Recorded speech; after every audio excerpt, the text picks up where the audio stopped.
does that look like for the industry? And we've asked each of the panelists to be very, very concrete in their focus, to actually come with stuff that's happening here and now. What we see all too often is that we see quite inflated targets, but no real pathway to get there. And we actually believe there is quite a strong pathway to get there, and these sessions hope to enlighten you for this. I'd like to introduce our first speaker of the day, Mr. Nigel Slater, who's the Managing Director of Development for Europe for Northland Power. Nigel, welcome to the stage, please. Please welcome Nigel. You have the headset, so you don't have to stand on the podium. Okay. Yeah. Thanks, Stewie. Good afternoon. Moin zusammen. As Stewie said, we're sponsoring this, which is kind of like why I'm here. I'm not going to take up too much of your time. I'm not sure if this is a keynote address or a keynote speech, but it's neither an address nor a speech. And actually, I'm going to focus on elements away from the energy island and let some of the other people talk about that. So, yeah, this is working. I just wanted to plot out first what's the scope of the ambition that everybody's talking about. And whilst this is a North Sea subject, we've made this slide to look at all of Europe. So not just the North Sea, but also the Atlantic Ocean, the Med, the Baltic Sea. So we've got EU targets of 300 gigawatts by 2050. We've had various announcements this year. This is billed as part of the Esbjerg Declaration. Since then, we've had the North Sea Accord, which has increased the target by over 100 gigawatts more to something in the region of 260 gigawatts by 2050, with the inclusion of a few countries that are in and around the North Sea, and with all due respect to them, Luxembourg are quite on the North Sea, in addition to those who are at Esbjerg. So this is a pretty huge undertaking that we're looking at. When we were looking at this slide, well, we've got in there today, I have to squint from here to see what we've got today. You know, what we've achieved so far is really laudable, and we should all feel very proud and happy about what we've achieved. But if you forgive the pun, it really is a drop in the ocean compared to what people want to achieve. So how do we get there? Here's one of these wonderful maps that always confuse me, where the blue bit is the land and the sea isn't the blue bit. But having worked out what was what, you know, you can see there's a lot going on. There's a lot of development underway, not only with offshore wind plants, but also with interconnectors of various kinds. Some of them are domestic, bootstrapping in the UK. Many of them are from one country to another, and even from the EU to our wonderful sunny Brexit land. I'm English, as you can probably tell. I also didn't vote for Brexit, as you'll probably pick up. But, you know, this map's probably going to have to look a hell of a lot different to get anywhere close to those targets. Not just the blobs of development, but also the spaghetti strings going across the various seas, in particular the North Sea. Some of those strings may be going into islands, which some of the other guys will talk about. So how are we going to get there? Well, at least two of my panel members are from the supply chain, so I thought we should address things to the supply chain. I may be reiterating a little bit of what Stewie's just said, but, you know, can the supply chain expand to meet these targets? You know, we're all going, as developers and the suppliers as well, we all know it's hard to find a boat. It's hard to find a factory slot for whatever you want. It's hard to find qualified, experienced people to do things. So how are we going to get from that drop to that ocean that we're looking at? Supply chain's obviously got to play a big part in that, but what do the suppliers need from the relevant governments here? I've got an idea what some of the things they might say, but I don't want to steal their thunder, and it's going to be better to hear it from them than from me. And what are the governments going to do to follow up on? We've actually put follow up on commitments. I would query whether these are commitments. If you're a politician and you sign an agreement that says we're going to get from here to here in this much time, is that really a commitment? You know, I think that's a bit more kind of like, you know, Hansel and Gretel or Gebrüder Grimm. So how are we going to turn the fairy stories into something which is more approaching reality? What do we want the governments to do? And at the risk of reiterating what I heard one of the ladies say on the prior panels, you look at all the supporting infrastructure, port infrastructure, grid connections, building out the grid so that this power can be evacuated and transported to where it's needed. Are we going to see what I would call credible intermediate goals? It's a long way from here to 2050. By the time we get to 2050, I'll be nearly 40 years old. It's that far away. So, you know, are we going to have steps in between which are going to be sized to what the industry can deliver? And then finally, should we be looking at a lot more collaboration rather than competition. I think we've switched into competitive mode. And that, from a developer's perspective, we can see, but I think there's possibly a risk also of countries competing for resources for the star billing. So maybe we need to focus more to collaboration. Otherwise, that's going to stay Gebrüder Grimm, and it's not going to become reality. And that's me finished. Thank you.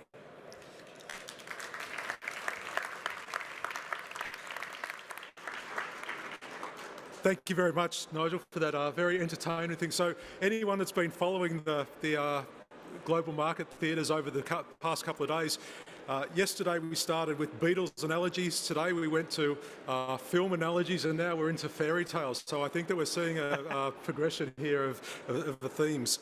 The second presenter today is from DNV. I'd like to welcome to the stage Prajeev Rasia, Executive Vice President and Regional Director at DNV. Prajeev.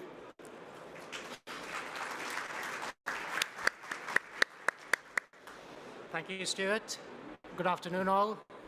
My name is Prajeev Rasia. I'm a Regional Director at DNV. For those of you who don't know DNV, we are a global independent assurance and risk management company that was founded in 1864. So I've been asked to set the scene for this panel session that's going to start, and I would like to do so by talking about our views on the pathway to net zero. This is because we believe that the technologies that we will touch on the panel are key enablers of this pathway to net zero. So first, I'd like to give you a view of what we think from our modeling of the energy transition outlook. We issue this report every year, and our modeling tells us that we're not on a pathway to net zero by 2050. In fact, we will use up our 1.5 degrees carbon budget by 2029. And we will use the 2-degree carbon budget by 2053. So well in advance of the timeline to 2100, where these budgets should last. So indeed, we predict that the trajectory that we're on currently will take us to a temperature rise of 2.3 degrees by the end of the century. But having said that, we do think there is a pathway to 1.5 degree future, that we want to limit the temperature rise to avoid catastrophic climate change. And that can only be possible through massive action starting today. I say today, but I think I really mean yesterday, because we already recognize that we are behind. Emissions are increasing and not decreasing as required to get to net zero. We also need cross-regional, cross-border collaboration to make this happen, because country-specific thinking alone will not be sufficient in what is a global challenge. And finally, we need a full energy systems thinking around what technologies do we need to scale up fast and what do we need to scale down. And not having a system thinking will lead to suboptimal solutions to what is an existential threat to the planet. So we believe that there is a pathway to a 1.5 degree future, because the technologies that are needed to get us there are available. The finance, the capital to fund it is also available. And the political will, as evidenced by the announcements or the commitments that was mentioned earlier, is also there. So what is needed is very strong policy underpinning to enable fast scaling of these technologies that we believe will get us to the 1.5 degrees future. And these technologies include energy efficiency, they include renewables, hydrogen, and CCS. So these findings are based on two of our reports that we issue annually. The first one is the Energy Transition Outlook, which is our view on the most likely forecast for the energy transition. And according to this forecast, we are not on track, as I mentioned, to achieve the 1.5 degree limit below which we want to keep global temperature rises to. And this is based on our understanding of technology and its trajectory, and also our understanding of the current policy trajectory that are agreed to. The next report is the Pathway to Net Zero report, which is our view on how to close the gap. So both reports are issued annually, and the next issue is coming up in October, and they're free to download from our website. So just extracting a few forecasts from these reports to set the scene for the panel discussion today. What we're forecasting is a more than doubling of the use of electricity as an energy carrier over the next 3 decades. And we will see a massive shift in the electricity mix towards solar PV and wind, and away from coal and other fossil fuels. We also forecast that more than 2/3 of the electricity mix will be covered by solar PV and wind. So solar PV accounting for about 36% of the electricity mix, and wind accounting for 33% of the electricity mix. And within that, 20% will be onshore wind, and 13% will be offshore wind.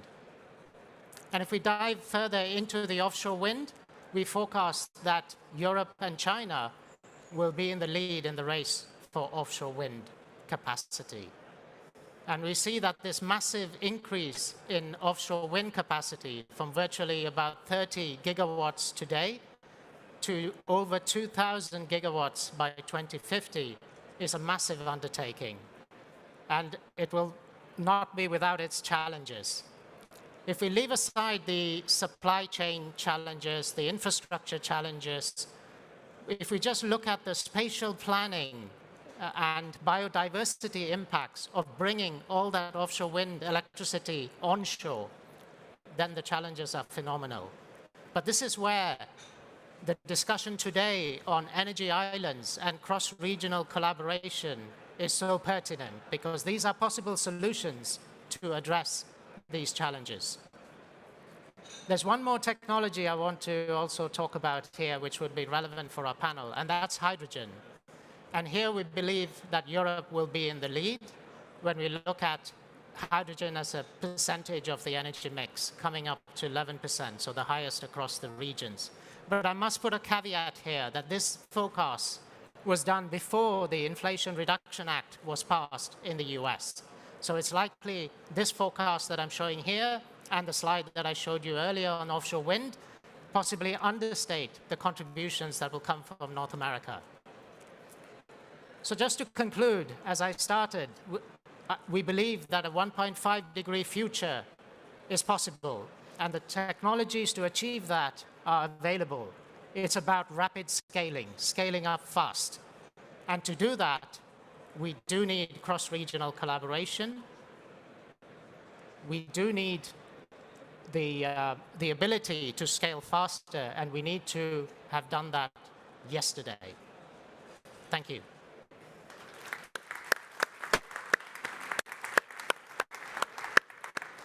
Thank you very much, Pradeep. That was a fascinating scene setting, so thank you very much for doing that.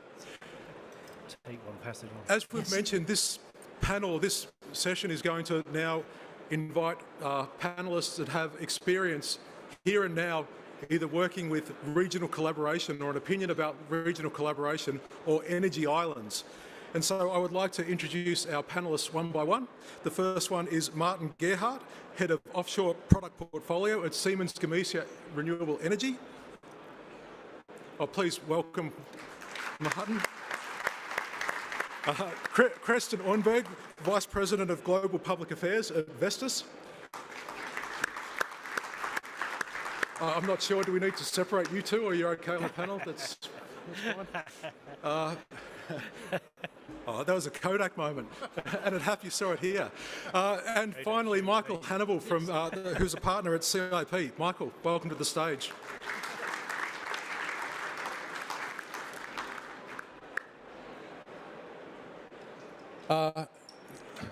Well, first of all, I realise that we've now broken one of the GWIC policies that we've tried to avoid all sessions is by having a panel full of men. So I apologise for the women to the women of the wind industry that we couldn't find a woman on this topic. But we had invited the Danish Energy Agency to come and give a presentation about energy islands, but unfortunately they were indisposed for this topic.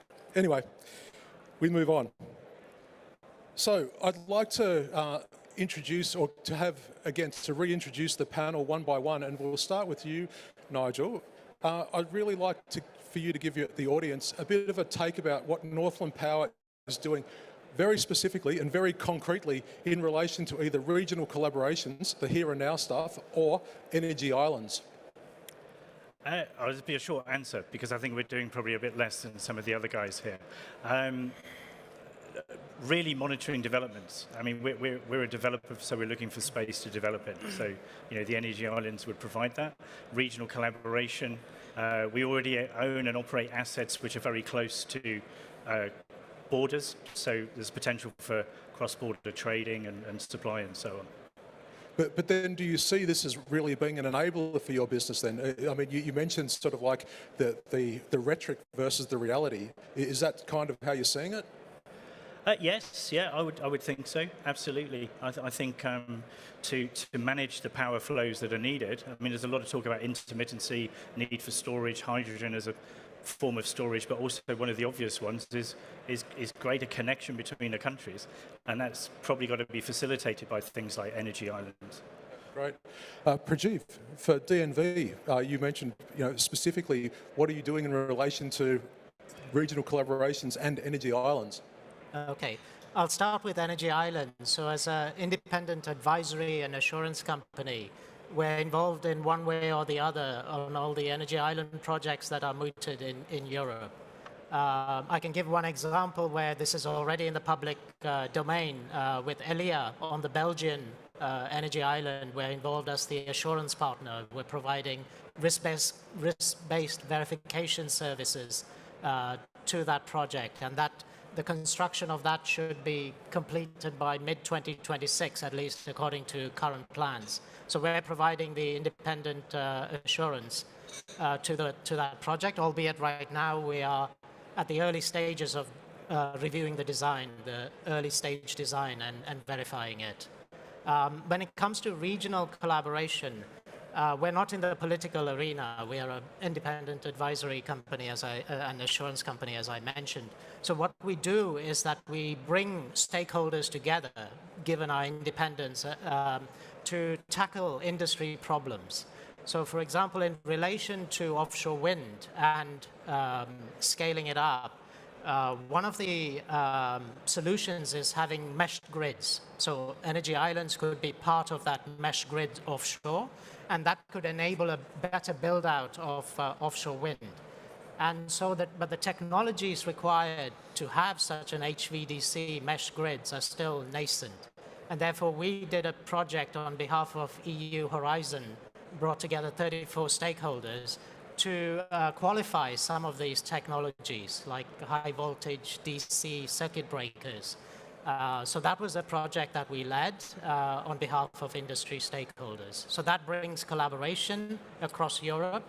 And just another example on this biodiversity challenge that I mentioned earlier, we worked with the Nordic Energy Research to look at the biodiversity impact for scaling up offshore wind and what are the best practices to manage that.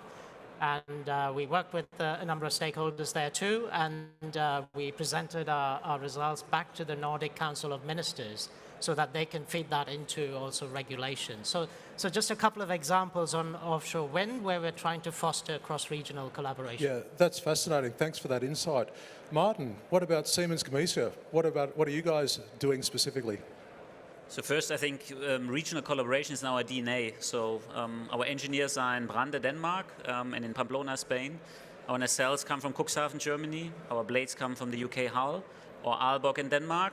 Our loads engineers are in the Netherlands. As you can see, that's European collaboration, right? And if we want to deliver a project, it only works if we coordinate this. Then I think what is important, if I look at the charts, how offshore wind expectations are, how this is growing, but also the size of the projects getting bigger, we need to start not thinking in wind turbines, but into power plants at sea, right? And we need to integrate aspects like power to X and how to integrate that into the energy value system. And I think ideas like the energy island are important. We have another, I think, great idea we are following, that is, can we produce hydrogen offshore at sea, right? So we are together with Siemens Energy developing an electrolyzer that can operate offshore, and then using a pipeline to transport hydrogen at land, which is faster, cheaper, and without transmission losses, and also not needing this electrical grid. So that's, I think, one piece of it we're working on. Yeah, thank you very much for that. And Creston, I know that, I guess you personally, as VP of Public Affairs, have been working on this collaboration a little bit behind the scenes, maybe. Can you share a little bit about how Vestas view these? So you're thinking about the Esbjerg Declaration or the regional cooperation in general? Yeah, regional collaboration, so particularly the Esbjerg Declaration and also energy islands on top of that. We were a little bit involved in the beginning, especially on the Esbjerg Declaration. Though we should always, put like that, always welcome ambition. But governments talk big targets, and then they often leave the rest for industry or authorities and so forth. But the regional collaboration and how we see it, especially materialized in energy islands, is another aspect besides, let's say, government-run auctions that will drive the scale that is needed. And I'm sure Michael will talk much more about it, but there is a certain pioneering spirit over these energy islands that can combine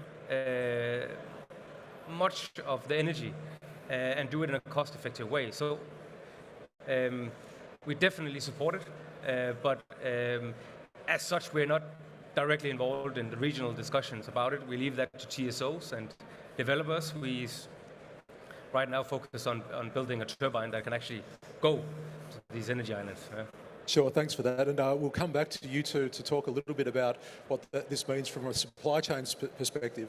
But Michael, from CIP's perspective, can you give me a little bit of practical information into what you're doing? I think you're doing quite a bit.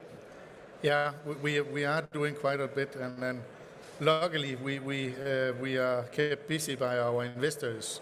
So for those of you who do not know CIP, it's a fund manager basically bridging institutional investors' money into the green transition. The good thing is that some of our investors into our more traditional funds, they want to support the transition even faster.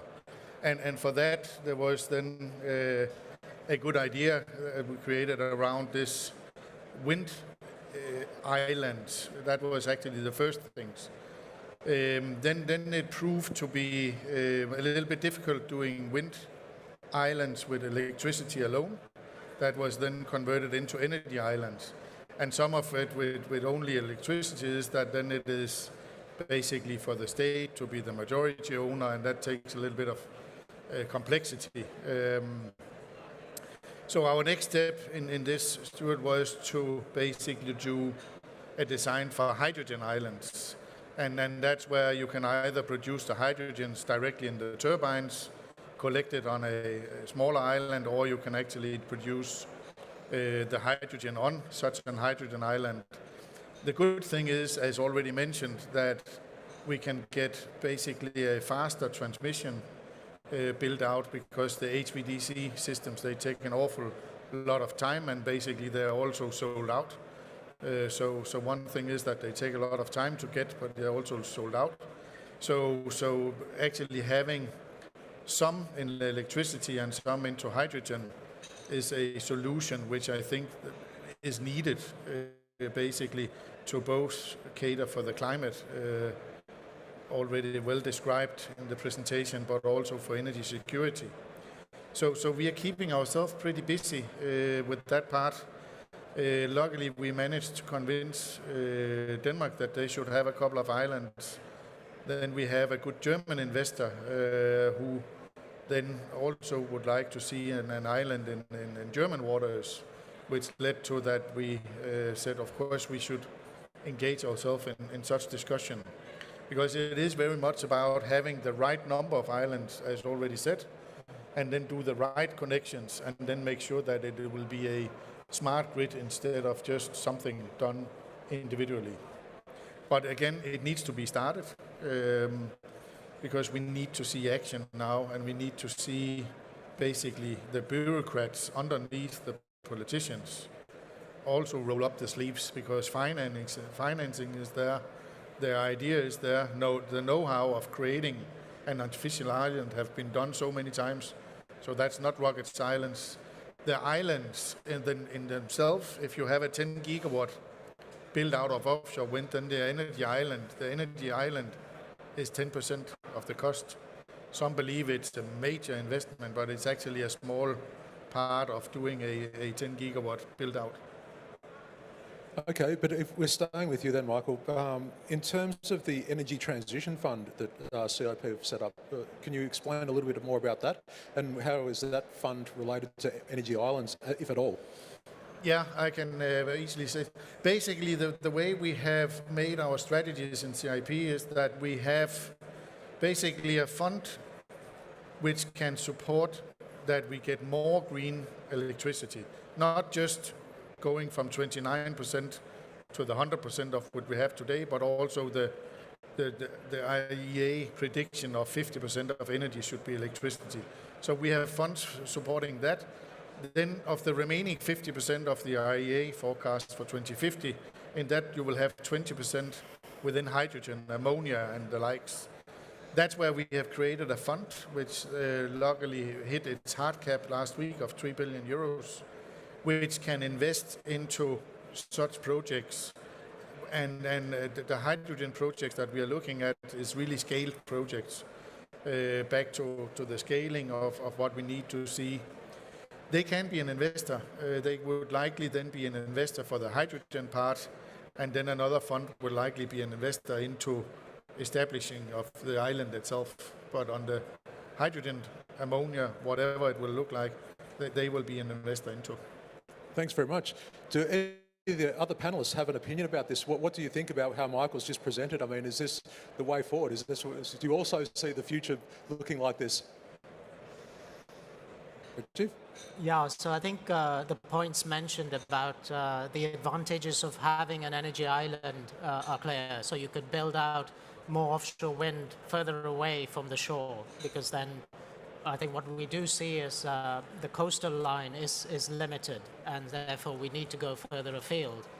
And of course, better wind speeds, and therefore, yes, it makes sense to have energy islands, but then also, as mentioned, not to be dependent on transferring electrons alone to shore.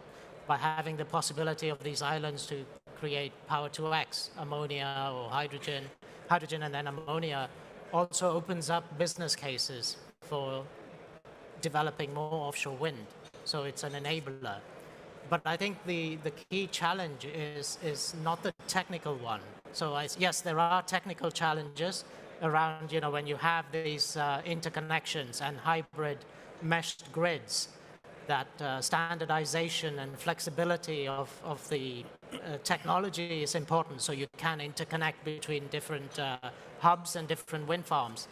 So that can be challenged, that can be solved by the industry.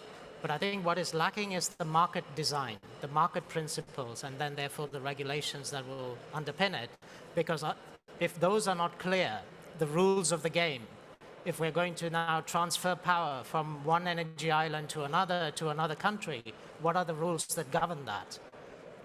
So I think those things need to be clearer before these investment decisions can move forward. So I think that is what needs to be done. Sure. And do any of you guys actually see that energy islands would work in other geographies around the world? Would you expect, are they politically, do you need regional collaboration for an energy island to work, or do they have applications somewhere else in the world? I can start. Yeah, definitely. I'm sure you will see also energy islands outside Europe. And actually, now we call it energy islands. But what we are actually creating places is where you can basically do a lot of renewables. Your hometown country in Australia have areas where there's a lot of land where you can easily do 10 gigawatts of renewables. And that is basically clusters as an energy island where you can basically do it off-grid, convert that into hydrogen or ammonia, and then ship for Asia. So that's another energy island. You can then call Australia a big island, but take a fraction of it and call that an energy island. So you can do it with artificial islands, you can do it if you have the space, or you can do existing islands. But it will definitely come, I'm absolutely sure. Sure. Nigel, what about yourself? How does Northland Power see that? Do you see the applications of energy islands in other regions, or do you see regional collaboration playing a role in unlocking any other regions around the globe? I think with what we're looking at, it's more a matter of, rather than that sort of relatively local regional collaboration, it's more going, Michael was just sort of using the example there of Australia producing ammonia and shipping to Asia in the way that Australia's been doing with gas for years. We're probably looking more at that sort of stuff. We've been a Canadian developer, but with quite a big footprint in both Europe and Asia. So that sort of production of things like ammonia and transshipment across continents. But I would support, I mean, why wouldn't I? I'd support what Michael said there about, it creates, and other comments about the coastline will get used up. So you need to create this kind of, it's almost like reclaiming land from the sea, except you're putting new land in the sea, as it were, to create these artificial areas. And the whole idea of the big countries, again, we're from Canada, we're looking at stuff where you've got plenty of room. You maybe haven't got the electrical load or the demand, but you've got plenty of room to create green electricity. You just got to find a way of utilizing that and producing green hydrogen and therefore green ammonia, and looking to ship that elsewhere is quite high on our radar. Christian first, then Martin. Yeah. Christian? Thank you. No, but I mean, the discussion in Denmark right now is actually not about if it's doable. It's turbines, it's artificial island, and it's grid. TSOs quite interested in it, Dutch, the German, the Danish. Of course, there's something about the rules and the revenue sharing and so forth, but the biggest barrier right now is actually to be allowed to do it. And I think there's some discussions going on in governments about are they giving away some of the, let's say, new gold, or not. I mean, the fact of the matter is that I think we have been very supportive about what SIP is doing, but let's say the private entrepreneurship is not the issue here. It's being allowed to do it. Thanks, Martin. I'm actually a little bit skeptical, and on these energy islands, because I think it's, of course, a structure and a cost, and I think ideally, if it's only about hydrogen, I would prefer to really do it at the turbine and have no island, but also no collector or station, right? Because you anyways need to construct a turbine. You have a transition piece. Why not put it right there at the transition piece, right? And then immediately go.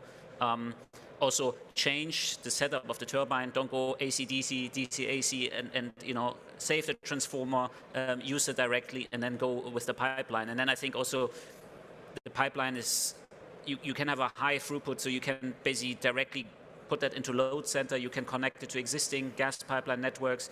We have a very nice low H2 network in the Netherlands, and I see a lot of benefit in that. I think the picture changes a little bit if you think about ammonium or other medias, and say you need a fuel station for ships, right? Then you need to put that somewhere. But as long as it's only hydrogen, I think I would always try to live without the island. Yeah? But I think we will see. Yeah? I see currently in an early stage, a lot of these models will be in competition. And we will see where that leads. The important is that we do these steps, because obviously for the hard to abate carbon emissions, we need that hydrogen. Thanks, Prajeev. And then I'll get back to you guys because I want to talk about, delve into the supply chain side of things for regional collaboration. Prajeev? Yeah, just a comment. Yes, I think you can look at options to centralize on an island or have decentralized hubs as well. And of course, it depends on the context, and you can do the cost-benefit analysis. But what I do want to say is around decisions around whether you can have islands elsewhere in the world as well. It comes down to spatial competition.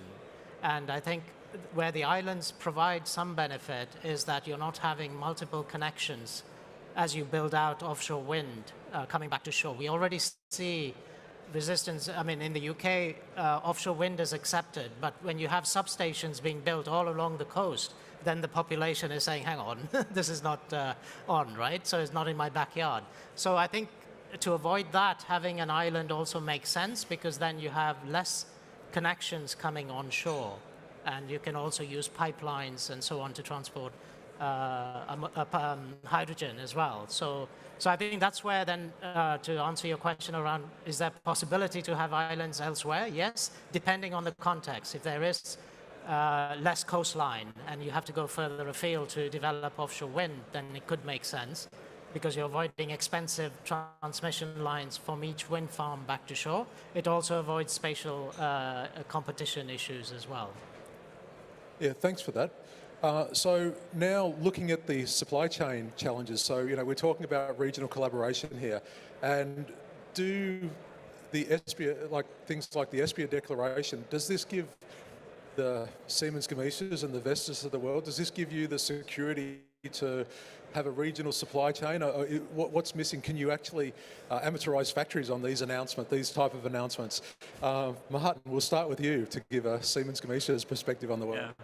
I think it's an excellent question. I think for me it's important, it's a good starting point, right? It gives a vision and it gives a number. And I think if you think about this number, 150 gigawatt, if you basically would start today, 27 years, you need to install every day a 15 megawatt turbine, right? And the longer you wait, the more difficult it gets. And I think that shows a little bit the scale of the challenge and what comes clear. We as a manufacturer, we need a pipeline. It needs to be transparent and dependable because we need to load our current factories, but also make the investment for the next. And then if you look at our current financial situation, we still suffer from this raw material increase, energy increase, and we probably cannot make these investments. So we need support either from the customers or governments. Currently, a lot of governments think, yeah, but wind turbine is mature, I don't want to fund that. Yeah? And I think that is difficult, right? Because if you think about, there are new technologies, there are new generations, we need to enlarge our factories. So I think that is important to get subsidies for that, because that secures basically our energy independence, our energy security, right? So I think this declaration is important. It's a first step, but we need to basically now see political action following, right? And also define wind power as a strategic industry in Europe. Because I'm always afraid that we follow the solar industry, right? All the modules, PV, everything basically comes from China. And that is not where we should end, right? Because currently, still most of offshore wind, but also wind, is produced in Europe, right? And so I think that is my expectation, so that it doesn't, if you go back to Mr. Grimm's, that it doesn't stay in unicorn, right? Or some hopes. Yeah, thank you. Christian, what about Vestas? How do you see the world?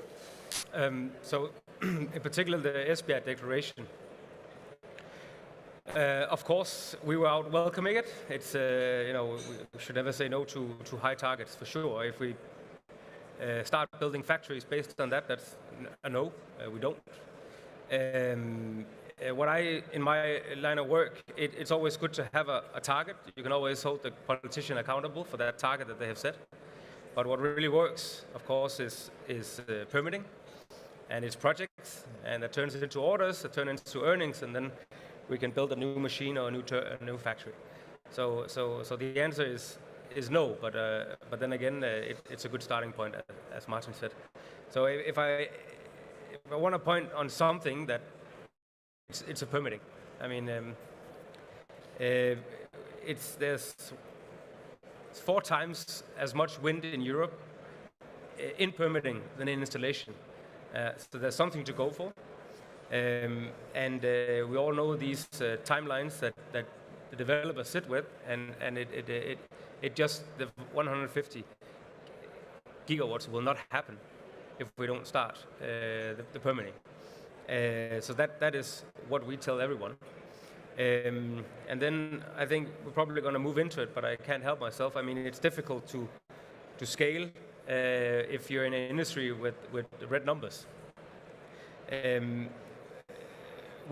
don't think we as an industry should ever start talking about bailout or anything like that, because you shouldn't bail out an uncompetitive industry. But we look at it in a different way. We think Europe actually needs a scale-up fund, like Michael is building funds. If you have a existing factory you want to upgrade for building a new machine, or you want to build a brand new factory, reshore it or something, there's a fund you can apply for.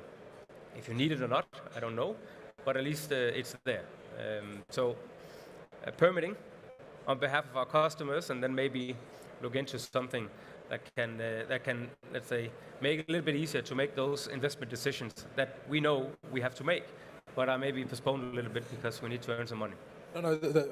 So in your conversations with government, have you found an interest there? Have you found listening ears, people that are prepared to take that on board and consider what you're saying? Is it a positive environment when you come with that message? There's always an open door. We're more than welcomed. But they always return to, we have the EU Innovation Fund, we have the structural money that we're allocating to the member states, which is basically a jungle for a company like ours. But maybe we haven't been forceful enough in terms of what it is we want. I mean, if you ask me one thing, it's permitting, because that would unlock the projects that we need, and we're any Esbjerg declaration or any target, it's like they have a new target too, because they forgot to deliver the old target. Yeah, so it's permitting and permitting and permitting. I can't say it enough. So, and I think we're all here now. It's a wind conference, yeah. But if there's one thing we need to start talking about, it's actually that. So if I understand you correctly, it's permitting? Well, permitting leads to projects. Projects leads to orders. Yeah, orders lead to money we can reinvest, and then we can build the scale that the developers need. It's not fairly complex in my mind. Sure. I'll get to you in a second, Michael, but just one thing, Chris and Martin. In other regions of the world, I mean, Esbjerg Declaration is one thing, but you guys every country that opens up an offshore wind market has some sort of economic target and a special deal for just us. I mean, we saw it, at least in the start in the US markets, we saw every state was at least shouldering, could we get something for us? Could we got what's out in it for us? What do these sort of collaborations do at a regional level? Are you still feeling this individual states or individual markets asking for special supply chains, or do regional collaborations help us ease that or flatten that conversation? I think it's partly natural, right? That I mean, energy is still a policy-driven market and environment. First, I think it's very positive that offshore has established itself as kind of a solution, right, or a pillar, and people start to see that they can use it, and depending on geography, that this is attractive. They have high wind speeds, and that 10 years ago that wasn't there. People said it's a fantasy, it doesn't work. So I think that's incredibly positive, right? But then, of course, immediately when these new markets come, the expectations, right? We need to create local jobs. We need to maybe cater to some certain conditions that we have here, maybe different wind speeds. We need a certain certification, or we have earthquake. These turbines need to withstand 10,000-year events, right? And that, of course, makes it slightly complex, right, and difficult. But I think we will learn to deal with that, and I think also these countries will realize that if they basically have this very special solution, they will be slow, and the capacity will be, for some sort, also limited, right? So if they want to have access to turbines and to this capacity, they need to also make compromises and probably scale faster, and say that in the first stage we don't go for local content, right? Or we take ready-made turbines that we have and accept some differences in certification. And I think that's important, that we also as an industry push for that standardization, because the challenge is so huge, right? And we cannot waste time if we cater to very, very different local solutions, right? Because that will slow us down. Thanks. Christian, I'll get to you in just a second.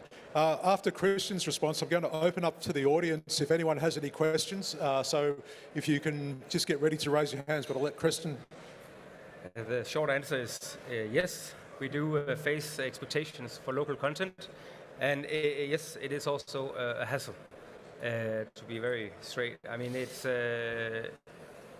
normally they have volume, and then they say that's a catch, the local content part. We've been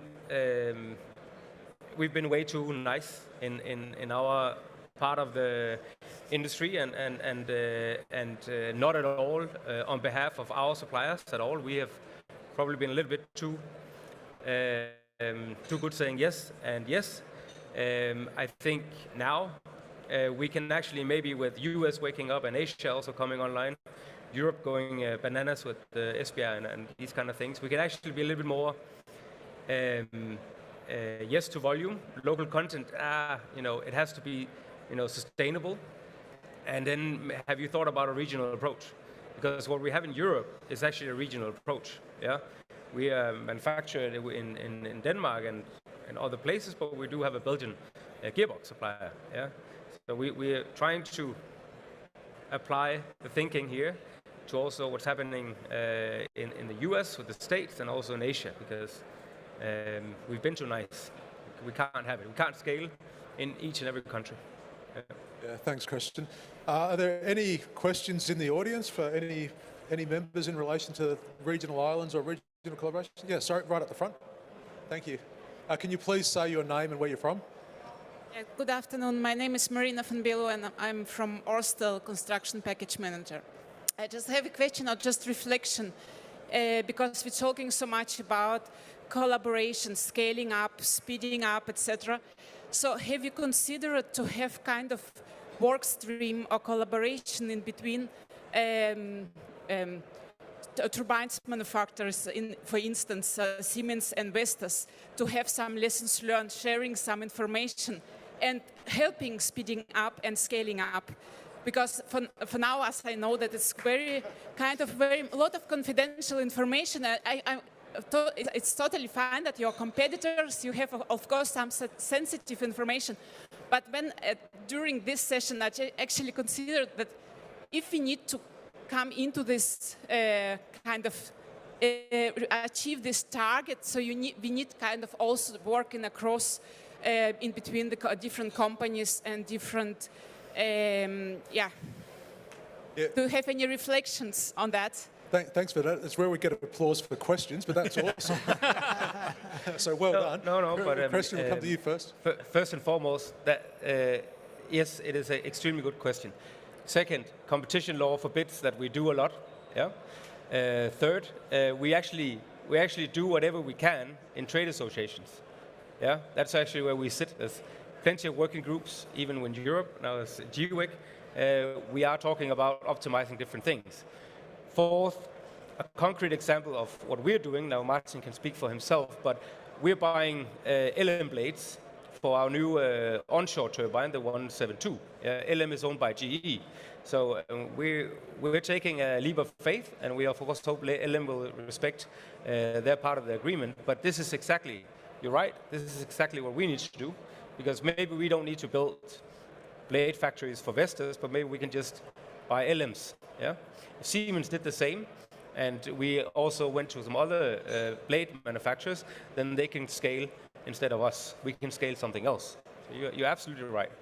But I would wish that, for example, on these hundreds of gigawatts, that there were a little bit of planning and supply chain development in it, without thinking socialist and communist that it has to. But I would love it because it's so much money. A factory is €1 billion, and it's not something we just put up. So I totally buy it. But there are some barriers here and there. But I think we really want to do it. Yeah. Martin, would you like to comment on that? I think it's a good answer. But maybe to add two things. I'm glad that we have Vestas because competition is also nice, right? It drives us. We want to beat you. We want to be better. We don't fall asleep. We're not getting complacent. And I think without that, offshore wind wouldn't be where it is today, right? I think it's sometimes extremely tough.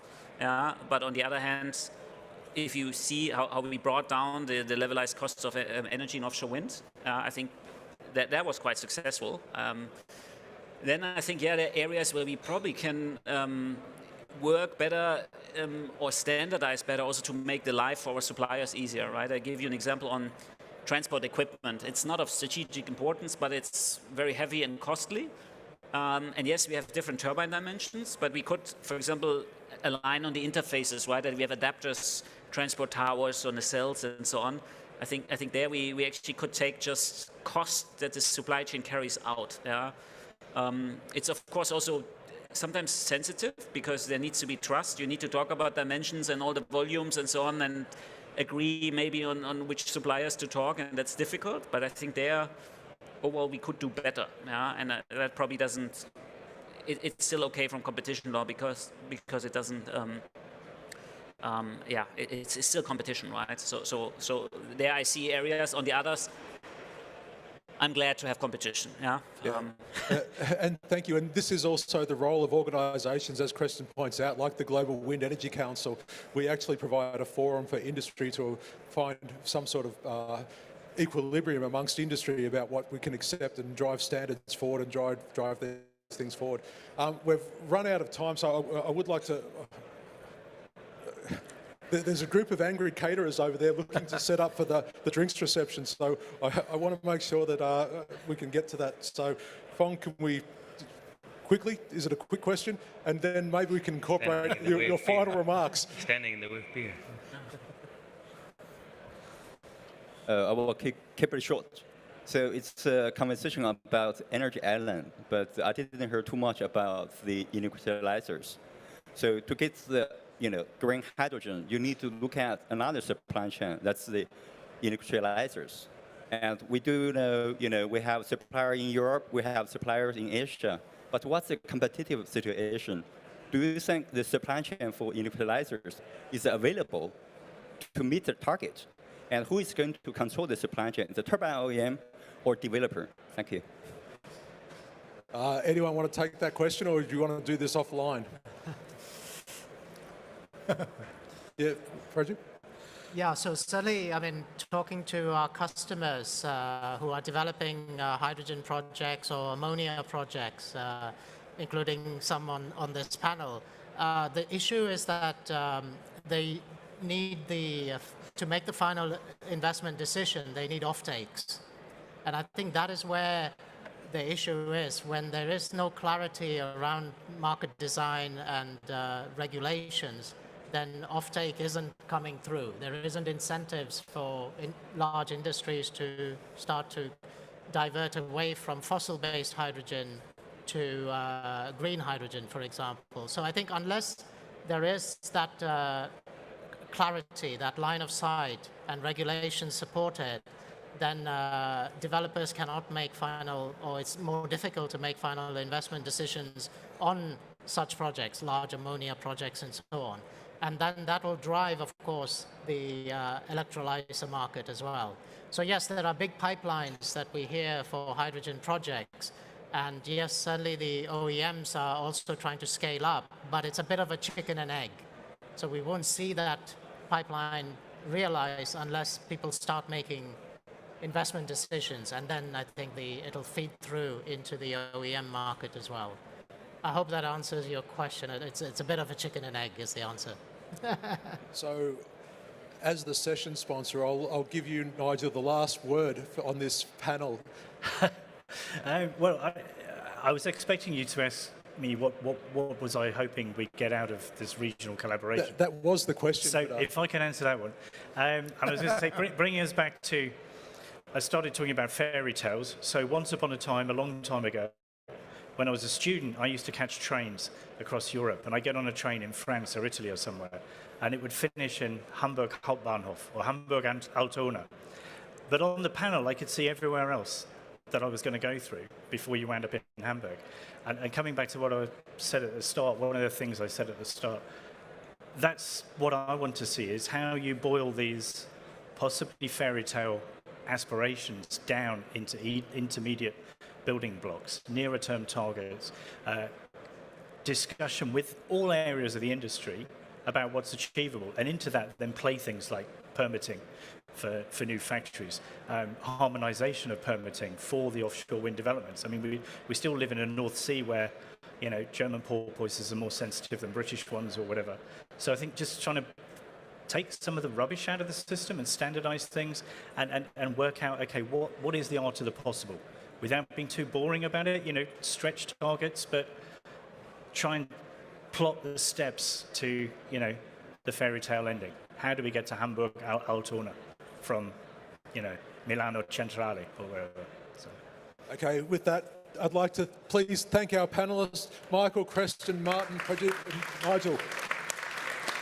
And please hang around as once we get off the stage. All of this area will be converted into a drinks reception, so please, in another 10 minutes, you're welcome to hang around and chat with these guys, and then we'll